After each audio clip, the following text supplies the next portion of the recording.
Hello guys, welcome back to my channel Lakshmi ప్రియాతో ముచ్చట్లు. ఈ video is all about my 6th anniversary. So this moment, తాళి కట్టే moment, I hope every girl will understand that goose bump moment. So అది మీతో share చేసుకోవాలని ఈ video. Later how my day went on అనేది ఈ వీడియోలో చూడబోతున్నారు. ఫస్ట్ చిన్న కేక్ కటింగ్ చేసి, ఆ తర్వాత మేము కొత్త ఇంటికి ఒక నేమ్ బోర్డ్ క్రియేట్ చేసేసాం. ఆ తర్వాత we went to a temple call కీసరాగుట్ట.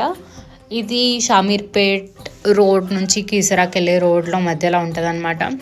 చాలా మంచి temple and it has a great history behind. ఈ టెంపుల్కి వెళ్ళినాక చాలా పీస్ఫుల్ ఉండే. ఈవినింగ్ మంచిగా ఈ టెంపుల్లో స్పెండ్ చేసి ఫ్యామిలీతో డిన్నర్కి వెళ్ళి we came back home. This is all about the vlog. Thanks for watching.